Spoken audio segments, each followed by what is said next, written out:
Fox, oh my god. Homegirl kind of gone through it. My girl Hannah, not me forgetting why they were at the hospital. All 10 years later, she had a real connection with Fox. It was like, oh, see, I got a hot take that a lot of the book talk community isn't gonna see coming.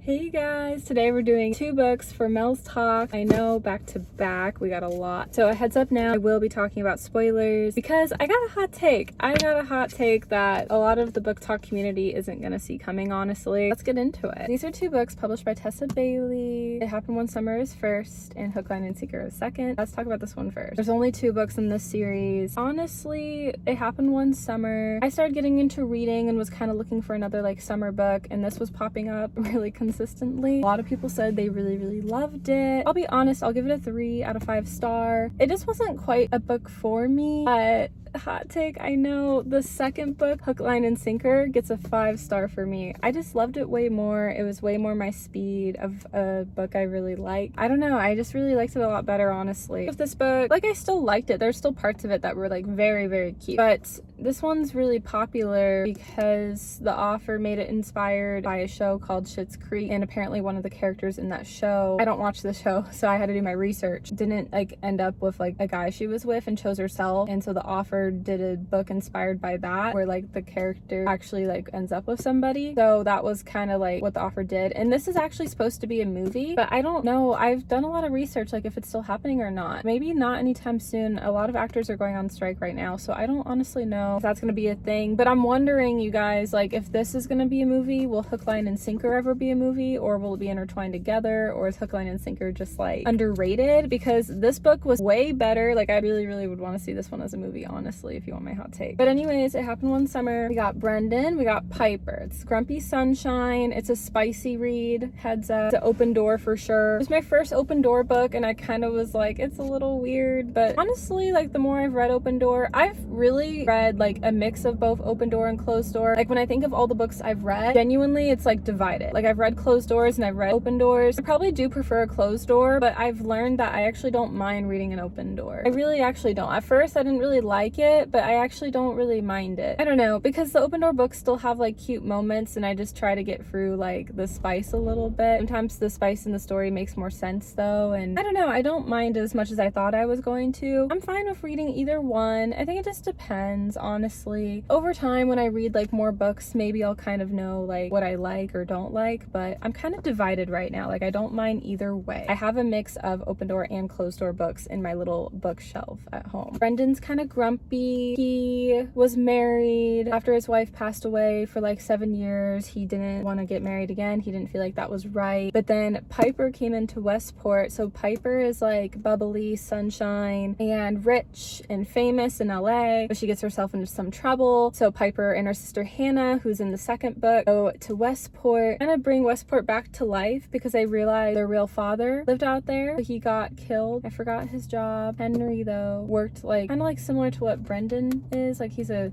captain. They work like out boating, and Piper and Hannah's dad passed away. Piper's the troublemaker one. She was going to LA, but Hannah was like, I'm coming with you. Hannah's like kind of like the supporting sister, but in the second book wants to be more of leading lady, so we'll get into that. Piper was remembering a lot about her dad the more she was like in Westport. Brendan was helping her a lot along the way. She didn't know how to cook. Piper kind of comes off as like kind of like a ditzy character, kind of like dumb, but really there's more like to her. She's just been through a lot. She had a really toxic ex-boyfriend in LA. She's been to jail. Homegirl kind of gone through it. Brendan and Piper couldn't be like more different. Also, Brendan has a friend named Fox, which is the main character of the second book. I mentioned that because for details for the second book. Brendan's kind of like mean to Piper, honestly. Hannah stands up for her sister. Brendan really just wants to take the time and get to know Piper more, so then Fox takes Hannah away and they go to like a record place. Brendan and Piper like sit and get to know each other, and they try fish and chips. It's hard to remember everything from this book because I just got done with the second book.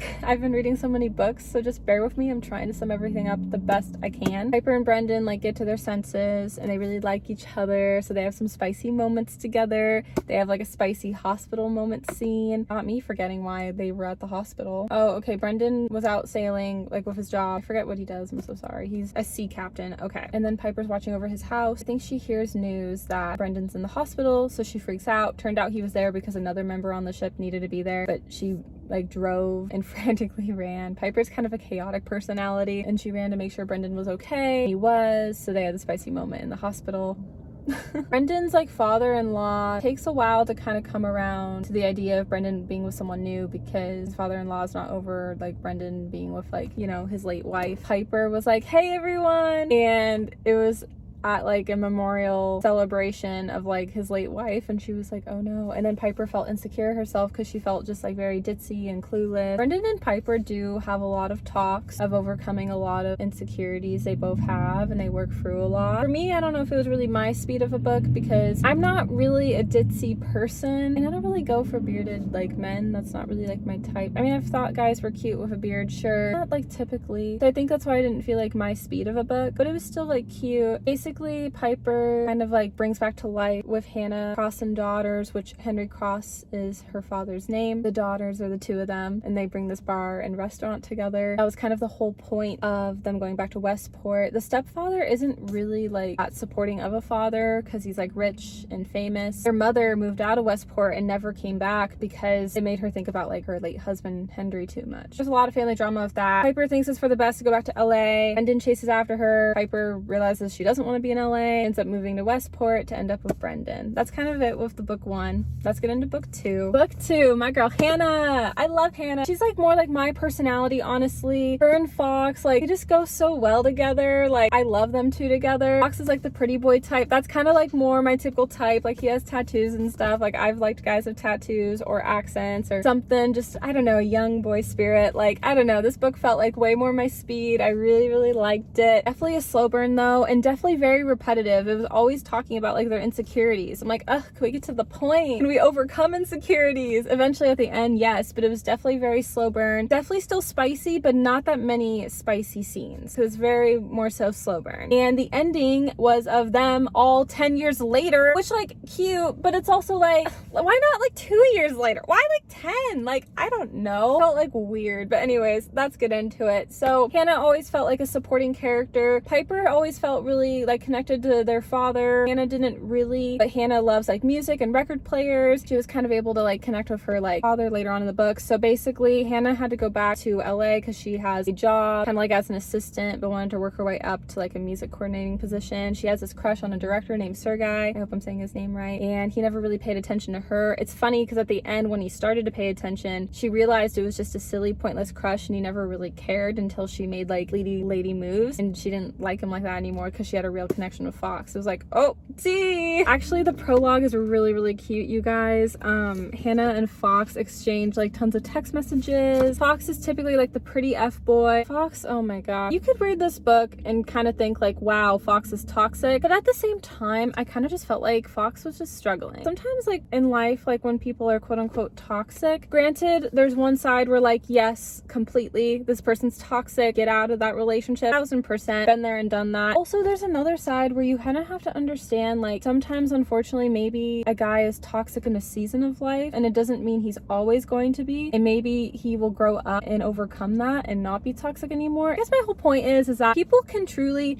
change. Sometimes it's because of somebody, but I do think it's within yourself. And this book was really good with like showing that Hannah wanted Fox to change, but she knew Fox had to do it on his own. And I felt like they both did change on their own, but grew together. I really liked this couple together. They're just more my speed. And I think it just goes to show at the end of the day, like, obviously if someone's toxic, like maybe they can't ever change. Sometimes people can change. I think you just have to have a guarded heart and walls up and just be careful. But I kind of felt like Fox flipped a 180. And honestly, after he met Hannah in the first book, he wasn't with any other girl. Everyone would be thinking he was sleeping around, and he wasn't. He was like past that. And Hannah and Fox are just so cute. Like, Hannah felt so comfortable around Fox because they were like friends first, because they couldn't date because he was like an F-boy essentially. So everyone was like, don't date Hannah, like Piper and Brendan. Which later on Hannah was upset about that because she liked Fox, and she's like, I want my own judgment of Fox, not like you guys protecting me. And it's like, that's so true, honestly, 1000%. And that's why, like, in my own dating life, like if my friends don't like the guy, I take into account what they say say, even with my family too, if that's happened in the past, I always take it to account, but I have to figure it out for myself. And then once I do, we're good. And like, that's what I mean. You got to have judgment for yourself. And if other people are going to judge you, like, you can't care what others think. And if you're a good person and you want to change, then like, you're good. This book taught a lot about life lessons. Fox had a really rough past, that like a serious relationship, really knew he was like an F-boy and then cheated his best friend in college, and it was just messy. And then Fox and his mom weren't close, but then they worked things out because Fox and his dad were like the same person, but Fox realized he was his own person. Hannah felt like she was always a supporting character. She didn't really have a connection to her father. Then she would make like leading lady moves with her production team, would shoot a movie in Westport because she came up with that idea, making that move, and that was why she was with Fox and had to stay with him, because Brendan and Piper were together with in-laws. That was kind of all that. And Hannah at one point was able to get a band to sing the songs that Henry wrote, and then Hannah felt connected to her biological father. Hannah and Fox really like connected. They'd eat ice cream together, they would hold each other in bed, they would talk of each other. Fox would pick up Hannah and she'd go right into his arms. Like, she's just way more like laid back, honestly, than Piper. Piper's really like chaotic, wild energy. It's the difference with the sisters. Hot take, I really liked this book better, honestly. They're both really good though. I just liked this one better. It's just more my speed. And then at the end, Hannah wants to stay in Seattle. She quits her job. She says goodbye to Sergei. That's his name, sorry.